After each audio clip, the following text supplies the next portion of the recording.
Hello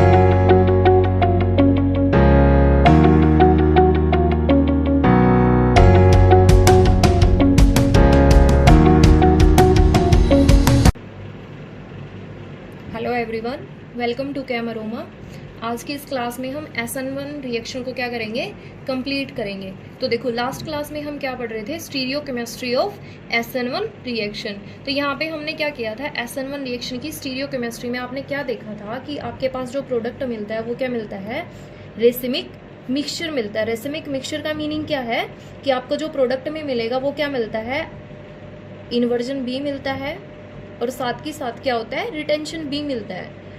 but अगर आपके पास क्या है, रेसिमिक मिक्सचर या फिर इन्वर्जन और रिटेंशन के लिए हमने क्या बोला था कि जो आपकी कार्बन के ऊपर क्या होना चाहिए, आपकी कार्बन क्या होनी चाहिए, एसिमेट्रिक कार्बन होनी चाहिए। अगर आपकी कार्बन क्या है, एसिमेट्रिक नहीं है या फिर क्या है, कायरल नहीं है वो आपकी कार्बन, तो वहां पे क्या हो जाएगा, आप रेसिमिक मिक्सचर या फिर आप इन्वर्जन या फिर रिटेंशन को डिफाइन नहीं कर सकते। तो ये इन्वर्जन और रिटेंशन के लिए आपकी कार्बन की मस्ट कंडीशन क्या थी, आपके कार्बन के ऊपर चारों ग्रुप क्या होने चाहिए, डिफरेंट होने चाहिए। तो अगर मैं क्या करूँ, CH3Br, अगर मैं यहाँ पे बोलूँ कि जब आप इस रिएक्शन को कंप्लीट कराओगे या फिर इस रिएक्शन को जब आप SN1 मैकेनिज्म से कराओगे तो जो आपके पास प्रोडक्ट मिलेगा वो क्या मिलेगा, रेसिमिक मिक्सचर मिलेगा। तो वो बिल्कुल क्या होगा, रॉन्ग होगा। रेसिमिक मिक्सचर के लिए हमेशा क्या होनी चाहिए, आपके पास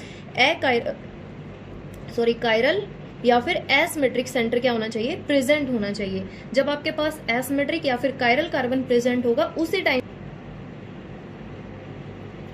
देखो, जैसे हम क्या लेते हैं, CH3Br, ऐसे कोई एग्जांपल लिया था हमने कल लास्ट क्लास में हम कर रहे थे।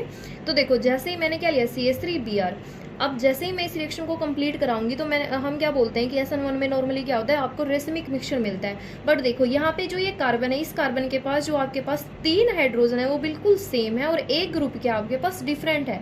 तो यहाँ पे ये जो आपकी कार्बन है ये क्या है, एसिमेट्रिक कार्बन तो है नहीं, ना ही ये क्या है, आपकी कायरल है। अगर ये कायरल और एसिमेट्रिक, कायरल या फिर एसिमेट्रिक सेंटर नहीं है या फिर ये आपके ऑप्टिकली एक्टिव नहीं है तो वहां पे आप इसको रेसिमिक मिक्सचर नहीं बोल सकते। चाहे आप इसको ऐसे ले लो जैसे आपने कोई भी टर्सरी ग्रुप ले लिया, CH3 होल थ्राइस Br। अब देखो, जैसे ये वाली कार्बन क्या है, आपकी टर्सरी कार्बन है। हमने बहुत अच्छे से पढ़ा था, जो आपकी SN1 रिएक्शन होती है वो जितना स्टेबल आपके पास कार्बोकैटायन होएगा उतनी ही रेट क्या हो जाएगी, आपकी जो रिएक्शन होगी उतना ही क्या होगी, रिएक्शन का रेट क्या होगा, फास्ट होगा। पर देखो यहाँ पे हमने ये जो 3 ग्रुप लिया, मतलब आपने जो CH3 लिया है, आपने CH3 ग्रुप ऐसे अटैच किया है, CH3 और CH3Br।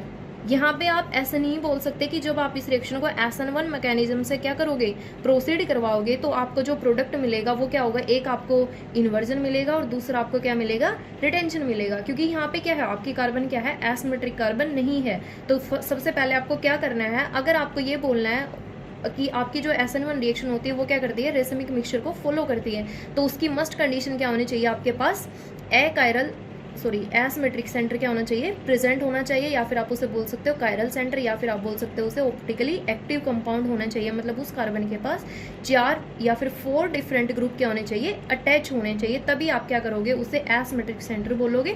फिर आप उसकी R और S कॉन्फ़िगरेशन निकाल पाओगे, जहां से आप पता करते हो कि आपकी क्या आएगी, रिटेंशन आएगी या फिर आपकी इन्वर्जन आएगी। तो हम इसको अब एक बार 3D में करते हैं विद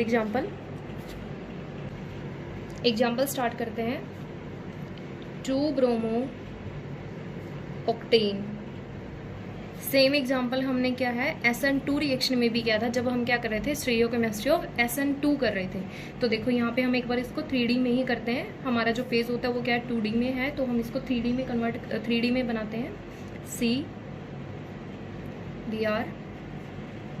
CH3 C6H13, और ये क्या हो जाएगा आपका H। तो देखो यहाँ पे जो आपने क्या लिया है, डार्क लाइन से जो शो किया है वो तो क्या बता रहे हैं आपको, इन प्लेन, और जो क्या है आपका, जिसको हमने क्या है ऐसा शो किया है, ये क्या बताता है, अबोव द प्लेन या फिर टूवर्ड्स द ऑब्जर्वर। और जिसको हमने ऐसे dash dash dash dash dot इससे शो किया है, C6H13, वो क्या बताता है, अवे फ्रॉम द ऑब्जर्वर या फिर बिलो द प्लेन या फिर अवे फ्रॉम ऑब्जर्वर। और ये क्या बताता है, अबोव द प्लेन या फिर टूवर्ड ऑब्जर्वर। ठीक है, तो देखो एक बार इसको हम 3D में ही देखते हैं। ये जो आपकी कार्बन है ये क्या है आपकी sp3 हाइब्रिडाइज्ड है, मतलब जो इसकी शेप जो इसकी ज्योमेट्रिकल स्ट्रक्चर है वो क्या है इसकी टेट्राहेड्रा। तो देखो हम एक टेट्राहेड्रा बनाएंगे।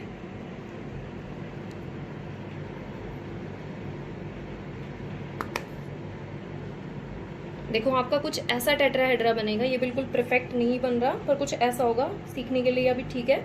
तो देखो जो आप अगर यहाँ से एक प्लेन पास करते हो, ये क्या है दोनों के दोनों एक ही प्लेन में, मतलब ये वाला जो आपका येलो पेन शो हो रहा है और जो ये आपका ये वाला पेन शो हो रहा है, ये दोनों के दोनों क्या है एक प्लेन में है। तो देखो जो आपका येलो है, येलो से हमने क्या किया Br को शो किया है और यहाँ से इसको हमने CS3 से शो किया है। तो देखो ये क्या है टूवर्ड द ऑब्जर्वर है, तो ये क्या होगा आपका H होगा, या फिर आप इसको क्या बोल सकते हो अबोव द प्लेन है, इस प्लेन से ऊपर है। अगर बिलो द प्लेन देखते हैं, बिलो द प्लेन हमने क्या लिया है C6H13, तो ये क्या आपका C6H13। तो देखो जैसे ही हमने क्या किया यहाँ से, जैसे ही आपका ये वाला बॉन्ड क्या होगा ब्रेक होगा, तो आपके पास क्या बनता है कार्बोकैटायन की फॉर्मेशन होती है। तो देखो कार्बोकैटायन की फॉर्मेशन होगी तो क्या होएगा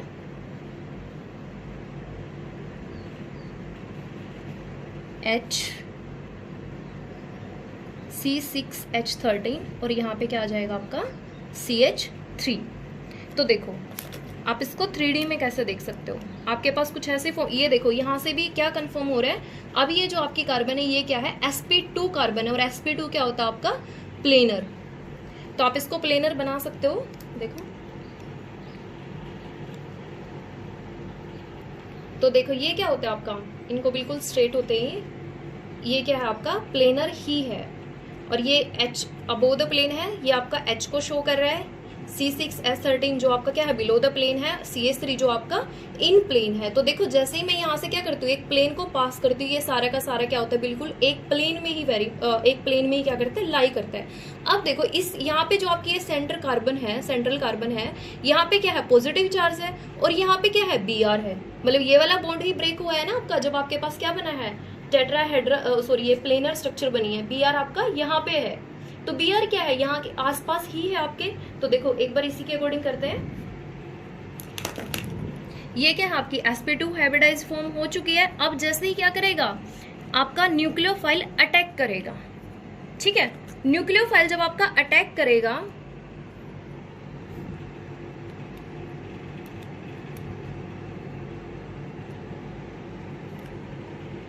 न्यूक्लियोफाइल जब आपका अटैक करेगा तो देखो ये आपकी प्लेनर कार्बन आपको शो हो रही है, ये आपका H है, C6H13 है और ये आपका CH3 है। तो देखो Br यहाँ पे अटैच था, आपका बॉन्ड तो ब्रेक हो चुका है, बट देखो कार्बन के पास प्लस चार्ज है और यहाँ पे Br ग्रुप है, Br के पास नेगेटिव है।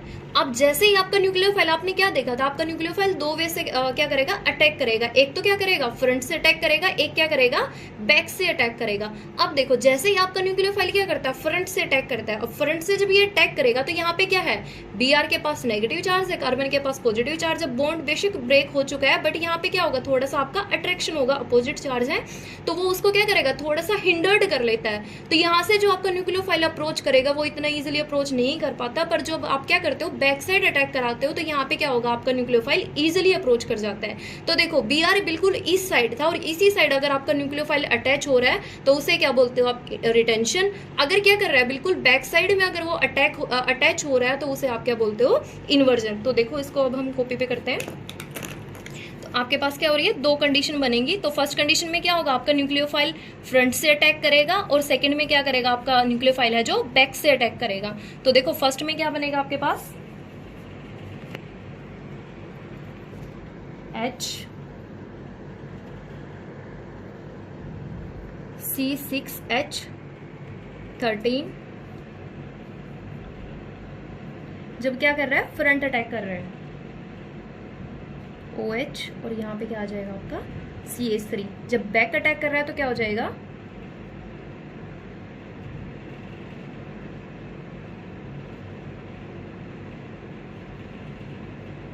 COH आपका क्या होएगा पीछे होएगा OH H CH3 और साथ में क्या आ जाएगा आपके पास C6H13। तो देखो यहाँ पे OH क्या है आपका बैक में है तो ये क्या हो गया आपकी इन्वर्जन, और ये क्या है OH आपका बिल्कुल सेम साइड से अटैक किया है तो ये क्या होगा आपका रिटेंशन। तो देखो 3D में हमने जब इनको बिल्कुल 3D बनाया था तो उस टाइम पे देखा था जब आपका क्या हो रहा है, बिल्कुल सेम साइड से अगर आपका न्यूक्लियोफाइल अटैक कर रहा है तो यहाँ पे जो आपका Br नेगेटिव, जो ये न्यूक्लियोफाइल यहाँ से निकला था Br नेगेटिव, ये क्या होगा, इस कार्बन के आसपास ही रहेगा, क्योंकि कार्बन के पास क्या है, प्लस चार्ज है, और Br के पास क्या है, नेगेटिव चार्ज है। तो दोनों में क्या होगा, अट्रैक्शन होगा, जिसकी वजह से क्या होता है, जो आपका रिटेंशन बनता है वो बिल्कुल 50% नहीं बन पाता। मतलब जो आपका रिटेंशन बनेगा वो क्या बनेगा, लेस देन 50%। पर देखो क्या था, बैक में जब आप इन्वर्जन आपका बनता है, इन्वर्जन क्या होता है आपका, मोर देन 50%। ये कब होगा, ये क्या कर रहा है, आपका बैक से अटैक कर रहा है और वहां पे आपके पास कोई भी Br ग्रुप नहीं है जो वहां पे क्या करे, स्टेरिक हिंड्रेंस को करे। और स्टेरिक हिंड्रेंस अगर नहीं हो रही तो क्या करेगा, आपका न्यूक्लियोफाइल इजीली अटैक करेगा, और अटैक करने के बाद आपको क्या दे देगा, इन्वर्जन। तो देखो कभी भी अगर आपको क्या बोल रहा है, वो SN1 की स्टीरियो केमिस्ट्री की बात कर रहा है, तो स्टीरियो केमिस्ट्री के लिए मस्ट कंडीशन क्या है कि कार्बन के ऊपर 4 डिफरेंट ग्रुप अटैच होने क्या होते हैं, मस्ट होते हैं। अगर कार्बन के पास 4 डिफरेंट ग्रुप नहीं है तो वहां पे क्या होगा, no meaning of racemic mixture. मतलब वहां पे क्या होगा, आपका कोई भी रेसिमिक मिक्सचर बनेगा ही नहीं। अगर वहां पे क्या 4 डिफरेंट ग्रुप अटैच है तो वहां पे क्या बनेगा, आपके पास रेसिमिक मिक्सचर बनेगा। और रेसिमिक मिक्सचर में भी क्या होगा, आपके पास मोर देन 50% क्या बनेगा, इन्वर्जन, और लेस देन 50% क्या बनेगा आपके पास, retention.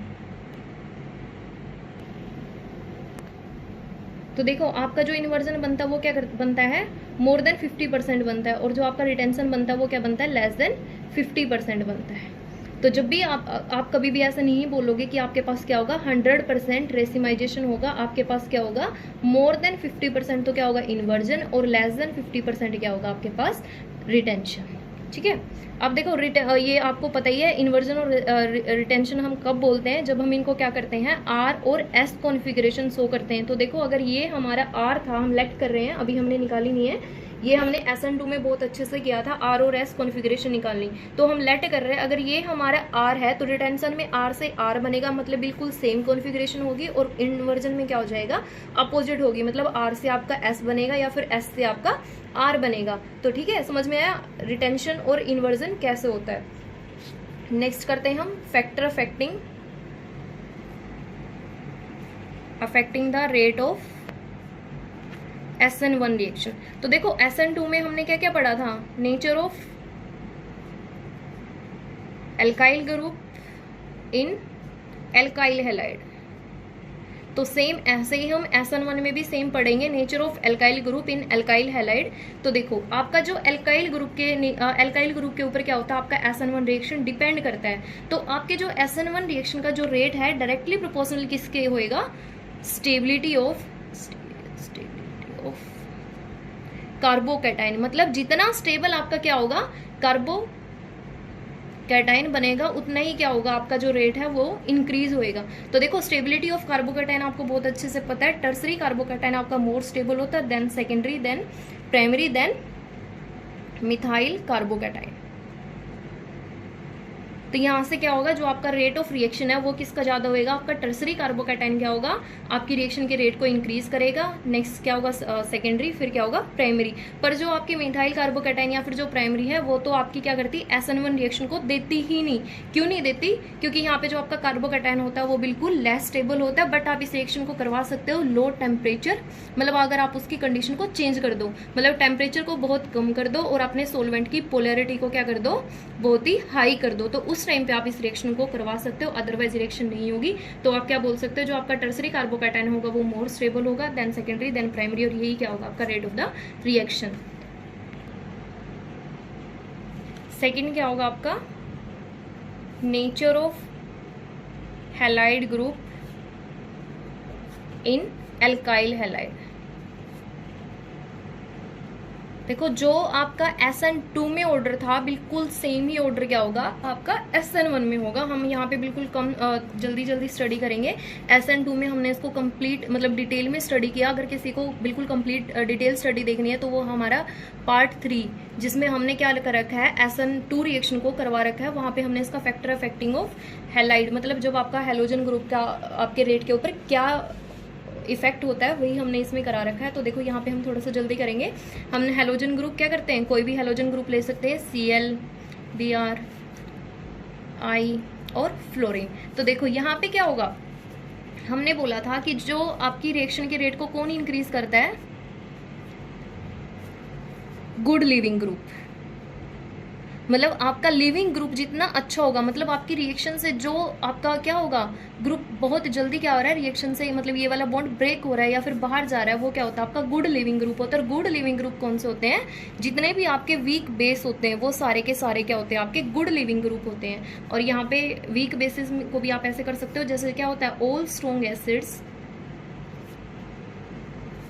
Are have weak conjugate base and weak bases are good living group। तो देखो यहाँ से क्या हो रहा है, आपको पता है जब हम एसिड बेस करेंगे, इसको कंप्लीट करेंगे वहां पे ही, अभी आप बस ऐसे ही देख लो, जो आपका स्ट्रॉन्ग एसिडिटी का जो नेचर होता है वो कुछ ऐसे होता है, HI, HBr, HCl और HF। ये क्या है, आपके एसिडिटी का ऑर्डर है, मतलब आपकी एसिडिटी किसकी सबसे ज्यादा है, HI ग्रुप की सबसे ज्यादा है। तो अगर हम यहाँ पे इनकी बेसिसिटी देखें तो बेसिसिटी क्या हो जाएगा, बिल्कुल अपोजिट, मतलब इसकी जो कंजुगेट बेस बनेंगे क्या होंगे, बिल्कुल अपोजिट बनेंगे। तो F नेगेटिव ये क्या है, बिल्कुल स्ट्रॉन्ग, मतलब ये क्या बिल्कुल स्ट्रॉन्ग बेस है, या फिर इसका जो कंजुगेट बेस है HF का वीक एसिड है, तो क्या होगा, स्ट्रॉन्ग कंजुगेट बेस होगा। अगर आप इसका लिविंग ग्रुप देखोगे तो वीक बेसिस आर क्या होंगे, गुड लिविंग ग्रुप। तो वीक बेस क्या है आपका, ये वाला है, तो यहाँ पे क्या हो जाएगा, ऑर्डर बिल्कुल अपोजिट होगा, IBr negative, Br Cl negative और F नेगेटिव, ये क्या होगा आपका लिविंग ग्रुप का ऑर्डर होगा। तो आप इसको कैसे लिख सकते हो, RI, RBr, RCl और RF, ये क्या होगा आपके लिविंग ग्रुप का ऑर्डर। तो ये सेम है बिल्कुल एज इट इज आपके SN2 रिएक्शन। नेक्स्ट हम करते हैं नेचर ऑफ न्यूक्लियोफाइल। जो आपकी SN1 रिएक्शन होती है वो क्या होती है, न्यूक्लियोफाइल की कंसंट्रेशन के ऊपर डिपेंड ही नहीं करती। अगर वो उसकी कंसंट्रेशन के ऊपर डिपेंड नहीं करती तो यहाँ पे क्या होगा, नो मीनिंग ऑफ जो आपका रेट होगा वो न्यूक्लियोफाइल की कंसंट्रेशन के ऊपर डिपेंड ही नहीं करेगा, और डिपेंड नहीं करेगा तो आप यहाँ पे न्यूक्लियोफाइल कोई भी ले सकते हो, स्ट्रॉन्ग या फिर वीक न्यूक्लियोफाइल से भी आप अपनी रिएक्शन को प्रोसीड करा सकते हो। तो आप यहाँ पे वाटर भी ले सकते हो, ये भी क्या होता है, एक अच्छा न्यूक्लियोफाइल होता है। Number 4, nature of solvent. SN2 reaction क्या करती हैं, आपके पोलर एप्रोटिक सोलवेंट को क्या करती हैं, फेवर करती हैं। बट जो आपकी SN1 रिएक्शन होती है वो क्या करती हैं, पोलर प्रोटिक सोलवेंट को फेवर करती हैं। तो देखो एप्रोटिक सोलवेंट में क्या होगा, जो आपको H पॉजिटिव नहीं देते और जो आपको H पॉजिटिव देते हैं वो क्या होते हैं, आपके polar protic solvent, polar protic solvent. तो क्या होगा, जो आपके पोलर प्रोटिक सोलवेंट है वो क्या करेंगे, आपके रिएक्शन के रेट को इंक्रीज करेंगे।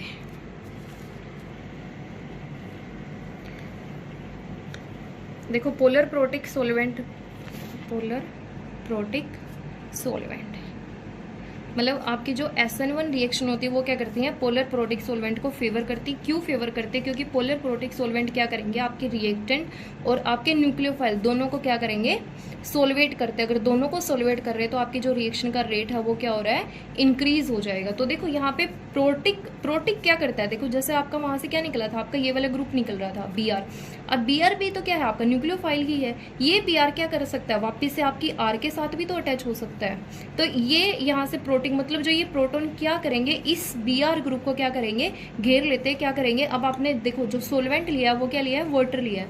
अब वाटर को आप कैसे लिख सकते हो, कुछ ऐसा लिख सकते हो, OHH। अब देखो Br जैसे ही क्या होगा, यहाँ से रिएक्शन से ब्रेक होगा तो क्या हो जाएगा, जितने आपके सोलवेंट में वाटर मॉलिक्यूल है वो क्या करेंगे, उस Br को घेर लेते हैं। घेर कैसे लेंगे, आपके Br को कुछ ऐसे कर लेंगे, मतलब उसकी पोजीशन को हिंडर्ड कर देंगे या फिर उसकी मूवमेंट को रोक देंगे। HHO HHO HH। अब Br नेगेटिव है, H के ऊपर क्या स्लाइटली पॉजिटिव आप ले सकते हो। तो ये क्या करेंगे, इसको यहाँ पे स्टॉप कर लेते हैं और आपकी रिएक्शन के रेट को क्या कर देंगे, इंक्रीज कर देंगे। तो आपने क्या बोला, जो आपके पोलर प्रोटिक सोलवेंट होते हैं वो क्या करेंगे, आपकी SN1 रिएक्शन के रेट को क्या करेंगे, इंक्रीज करेंगे। तो पोलर प्रोटिक सोलवेंट में आप क्या करोगे, जो भी आपके सोलवेंट क्या करते हैं आपको H पॉजिटिव देते हैं, जैसे आपका वाटर हो सकता है, आप अपनी अल्कोहल ले सकते हो, जैसे इथेनॉल ले सकते हो, C2H5OH, ये सारे के सारे क्या होते हैं आपके पोलर प्रोटिक सोलवेंट होते हैं जो आपकी रिएक्शन के रेट को इंक्रीज करते हैं। नेक्स्ट लेक्चर में हम इसमें SN1 एंड SN2 इन दोनों का डिफरेंस करेंगे और वहाँ पे क्या करेंगे अलाइलिक और बेंजाइलिक ग्रुप के बारे में भी, और विनाइलिक ग्रुप है, जितने भी आपके ग्रुप है वहाँ पे देखेंगे कि SN1 देखो इनका हम क्या पढ़ेंगे, SN1 और SN2 रिएक्शन क्या करेंगे, किस में आपकी फास्ट होंगी और किस में आपकी स्लो होंगी। नेक्स्ट लेक्चर में हम इसको बिल्कुल कंप्लीट स्टडी करेंगे।